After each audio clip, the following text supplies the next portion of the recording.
Bonjour à tous, alors aujourd'hui je vous fais un petit récapitulatif des 3 horloges Diamond Painting que j'ai fait. Voilà, je vais essayer maintenant de faire ça dès que j'ai fini quelque chose, enfin une série du moins. Je vous montrerai ce que ça donne à la fin. Alors ça c'était la première horloge que j'avais fait, comme vous pouvez le voir, elle fonctionne en Diamond Painting. Je n'ai pas eu de défaut il me semble pour la faire. Il me restait assez de diamants. Voilà, franchement, rien de particulier. Juste les aiguilles, quand vous les mettez, faites très délicatement parce qu'ils sont assez fragiles. Il suffit que vous poussiez un petit peu trop et vous avez vite fait en fait de tordre vos aiguilles. Je suis désolée, je parle encore du nez, j'ai encore le nez bouché, je suis désolée. Donc c'est pour ça que j'ai encore un peu la voix qui merdouille. Donc voilà, je vais vous montrer un petit peu devant comment c'est au niveau du diamond. Elle est vernicolée, hein. Ils sont toutes vernicolées, c'est pour ça que vous avez encore un petit peu de traces là, vous voyez du côté. Mais voilà, ils sont toutes vernicolées ceux-là. Donc ça c'était la première. La deuxième, hop, attendez, je fais juste un petit peu de place.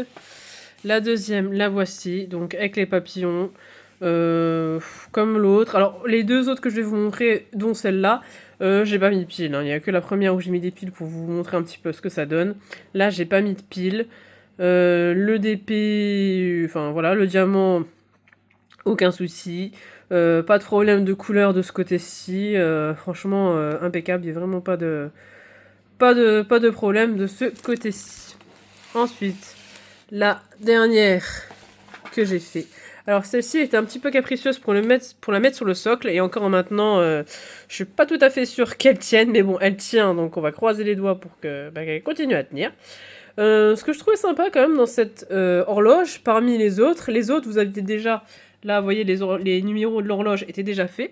Là c'est vous en fait qui diamantez les numéros. Je trouvais que c'était assez sympa quand même pour changer un petit peu. Je trouvais que c'était pas mal.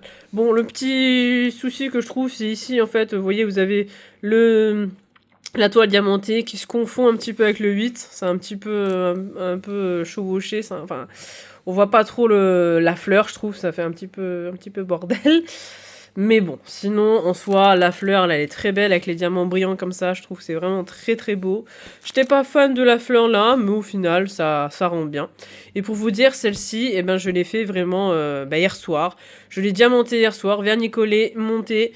Il y avait juste à ce qu'elle sèche. Et puis voilà, comme ça, je vous ai présenté donc les 3. Je vous remonte un petit peu. Hop. Les 3, ce que ça donne. Donc celle-ci avec les oiseaux, les birds. Les butterflies. Voilà. Et les petites fleurs, les flowers. Voilà. Donc n'hésitez pas à me dire ce que vous pensez de cette petite vidéo. Pardon. À me laisser des pouces bleus, à vous abonner, à laisser des commentaires. Voilà, si vous avez des questions, si vous voulez savoir des choses par rapport à ces horloges là ou à d'autres diamants que j'avais fait dans des vidéos précédentes, n'hésitez pas, j'y répondrai avec grand plaisir.